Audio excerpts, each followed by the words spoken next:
Welcome back to the Code Wolf. Today we're going to explore how to build a fully local AI RAG app step by step. This video is intended for beginner to intermediate AI developers.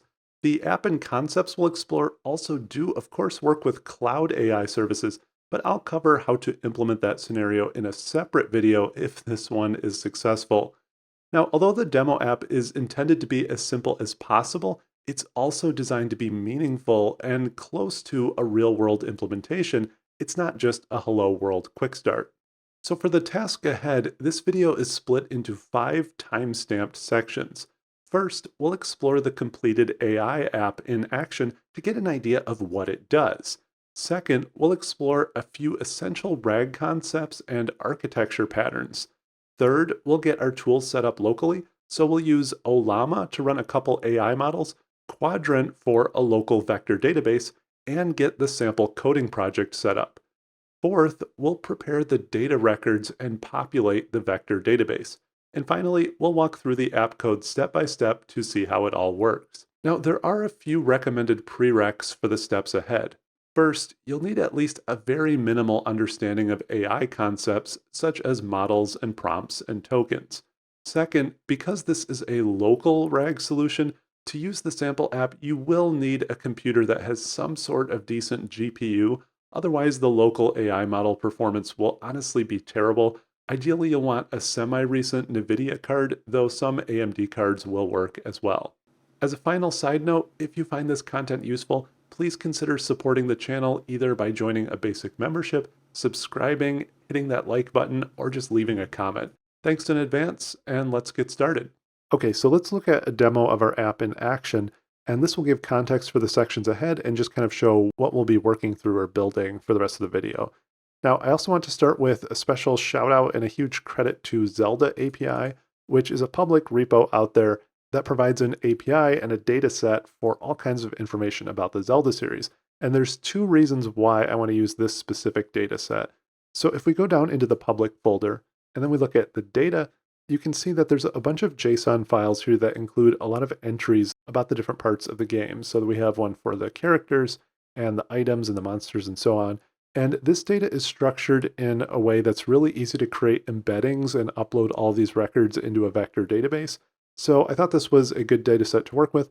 And second, I also just know a lot about the Legend of Zelda series, so it's easy for me to verify if the responses back from our AI app are accurate. And that way we know if the RAG is working. So if we go back to our app, right now I've already populated the Qdrant database, and we'll look at more at that later. But our app is fully set up, and I'm just going to demo this real quick. Now, at the moment, I actually have the RAG feature turned off. So in our code, if we look at this for a second, there's an option to use this for generic chat and then use this for grounded RAG chat here. So right now, this is just a normal chat bot. So if I were to say .NET run, I've prepared a few questions that kind of demonstrate what we'll be building here. So if I were to say something like, who is Mido, which is a character from one of the Zelda games, and I hit enter, you'll see that right now the AI gives a response about a lot of random things, and it doesn't really know what Mido is. There's just kind of different things. You can see that it even says there might be some confusion, and it's asking about a Japanese musician, and this might be true or accurate, but this is not what we want. So we want information about Zelda, but it's not grounded or oriented towards that right now, or it doesn't have that information readily available. So if I were to ask another question, such as what is the stock pot in, which is another location in the games, and it's again confused, so it says there might be some confusion, and it's referencing some things that I think it might be, but there's nothing about Zelda in here. So you kind of get the idea here. Let's see what happens if we comment out the generic chat and uncomment the grounded RAG chat here. So if I were to run this again, and you'll note at the top it says ask a question. This bot is grounded in Zelda data due to RAG, so it's good at those topics. So now this is actually true where it wasn't before because we were just using the generic chat. So if I were to say who is Mido and hit enter, and you'll see we get a nice response back that's actually related to Zelda. So it'll say Mido is a character in Ocarina of Time. He's the moody leader of the Kokiri. So this is all accurate to the games. And if I were to say, what is the stock pot in? You can see it's going to bring back an accurate response that's grounded in Zelda data. So it says it's a location in East Clockdown in Majora's Mask, and so on. And we can ask other questions here, such as what are some locations with snow? So really open-ended question, but you can see all the results that come back are just related to the Zelda game. So we didn't actually say anything about Zelda, but the AI is sort of oriented towards these types of questions. But we can still ask questions not related to Zelda. So if I were to say, what is Microsoft? It still provides us with an answer, but it also says this information is not available in the provided data that focuses on Zelda games and so on. So it kind of like half-heartedly answers the question because it's oriented towards Zelda data. All right, so just one quick slide and then a couple diagrams of how this app is actually going to work. There's just three key concepts you have to understand in order for this overall app architecture to make sense. So the first is what an embedding or vector is, and you might already be familiar with this if you've worked with AI at all. And we're going to use these two terms interchangeably in this video since it's sort of beginner level. There is a slight difference between them, but we're going to treat them as the same thing. And an embedding is just a numerical representation of the semantic meaning and relationships of real-world concepts or objects that are easily utilized by AI models and algorithms. So that might sound complicated, but it's really pretty simple. If you just think of a wolf, then the embedding of that would just be a big series of numbers or an array of numbers. And to us, these numbers are meaningless, but to the AI model and to the vector database, which we'll look at in a second, these numbers capture meaning, and these numbers might be similar to other sets of numbers. So for example, the numbers for a fox would be closer to these numbers in vector space than the numbers would be for an apple or for a table. So the algorithms understand the relationships between these numbers. The next concept is a vector database, and this is just a database that stores embeddings or vectors. And so in this database, you'd have a huge set of these numbers that each represent different things. So this first set of numbers might be that wolf. The second one might be the fox, and they're closely related. But then this one down here might be a car, and that's not related. And the database and these search algorithms all understand where these numbers lie in vector space and how they relate to one another. And so the final concept is just that vector search. And so this is where we run a query where we send along our own embedding. So we send along one of these sets of numbers, and then the database compares those numbers to all of its records. And that creates a vector search where we find other records that have similar contextual meaning or similarities. So those are the three concepts. If you understand those, you'll be in good shape for the rest of this video. Now, when it comes to an AI app architecture, usually you'll see something like this for the most basic apps. So the user enters a prompt to our app, and then our app sends that prompt to the AI. The AI returns a friendly completion, and then that completion is displayed to the user. So this might be a prompt like write me a short story, and that gets sent to the AI, and it writes a little story and sends that back to the user, and it gets displayed. So that's kind of the basic AI flow you might see in a lot of chat apps. Now, the RAG architecture adds a couple more steps that can really add a lot of power to the AI experience. So the user still enters in a prompt, but now instead of sending that prompt to the AI, we first get an embedding for that prompt. And we use a separate AI model for this that actually specializes in generating embeddings. So this would be a second AI model, and that's going to send back that series of numbers that represents the prompt from the user. So those numbers have semantic and contextual meaning. And then we take that embedding prompt, so all those numbers, and we run a vector search against a vector database that has a bunch of records in it. And the database is going to return a set of records that are similar to the prompt embedding. And so depending on how your search query is set up, it might return 10 or 20 or 100 results. But those results, it thinks, are semantically related or contextually close to the embedding of the original prompt. So then we compile both that original prompt from the user as well as the vector results that provide additional contextual data around that prompt, and we send all of that out to our generative AI model. So this is a different type of AI model than the one that generated our embedding.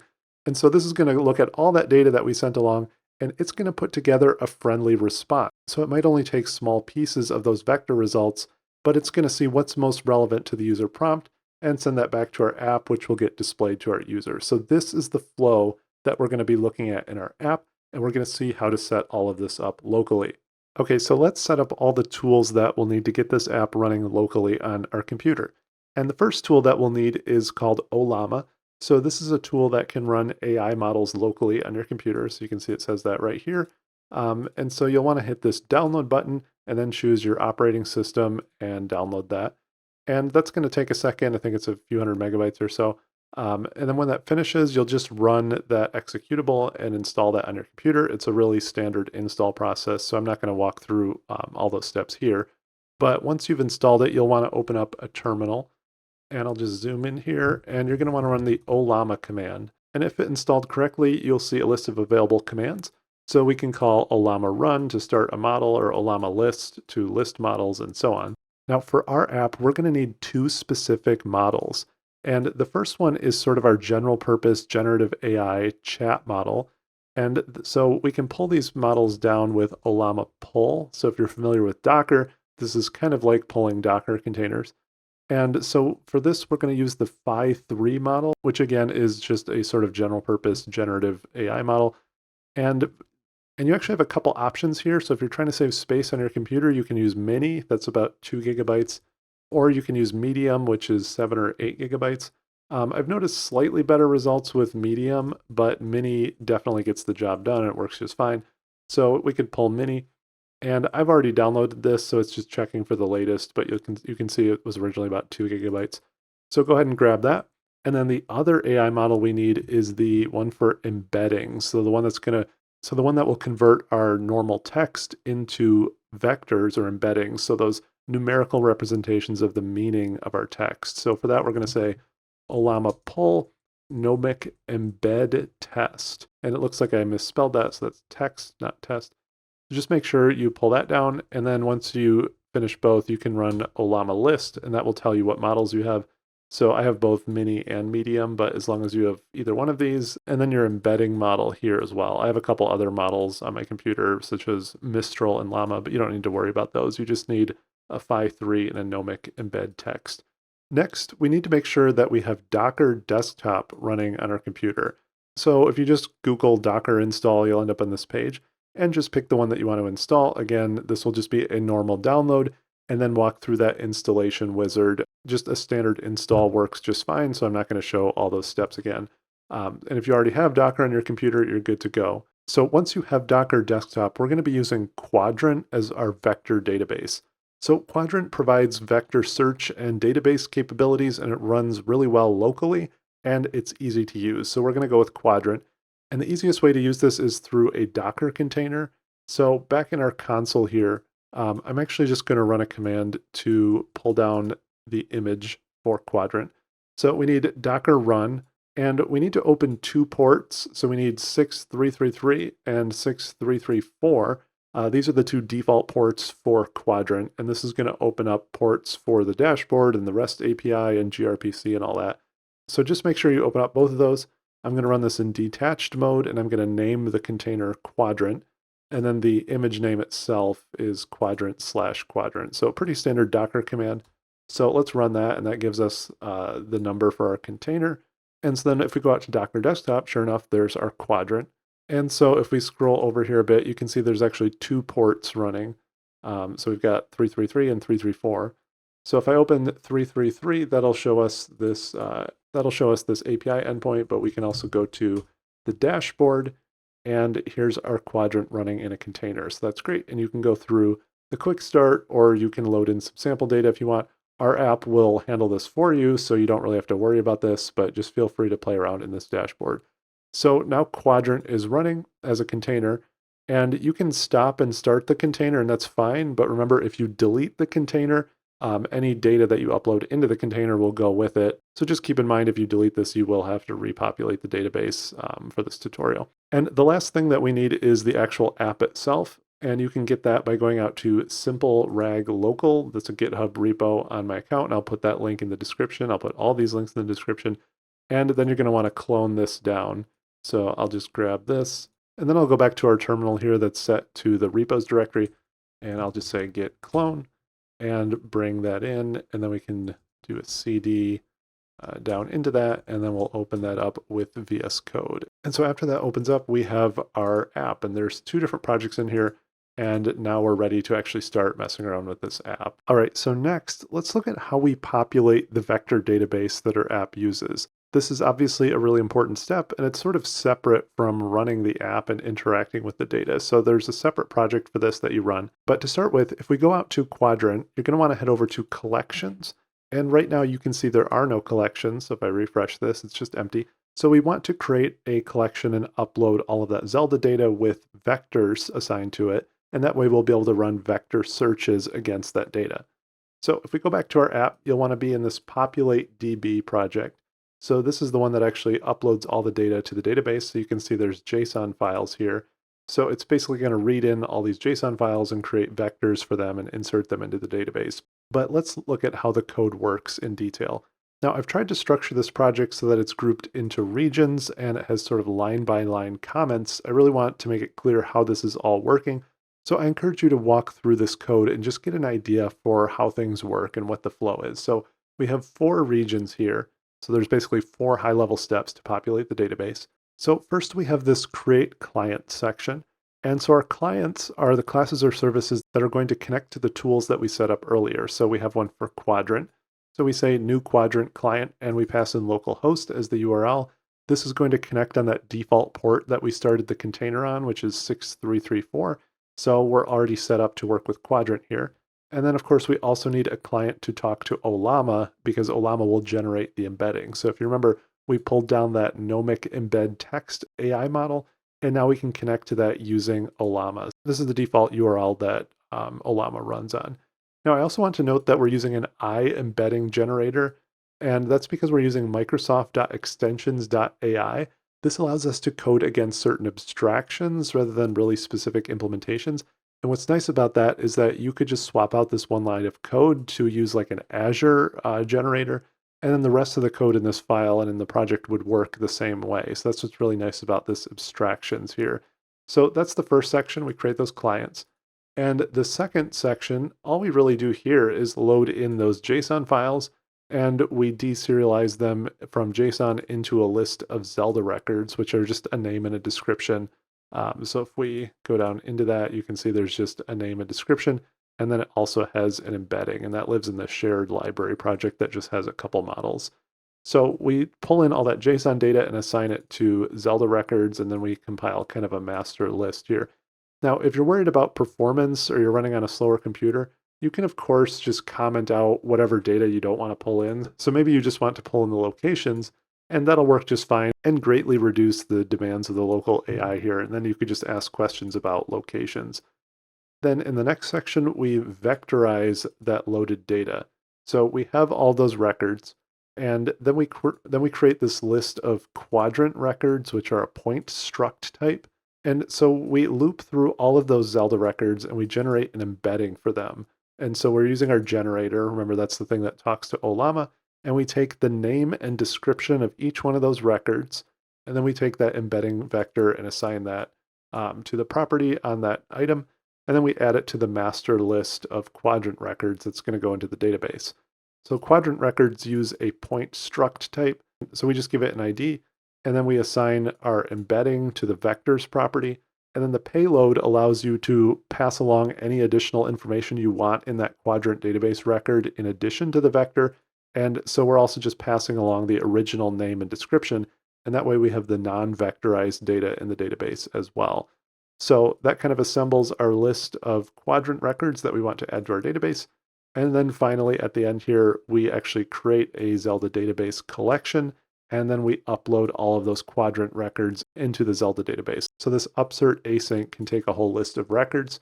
And remember, these records contain both an embedding for each record as well as the original data, such as the name and description.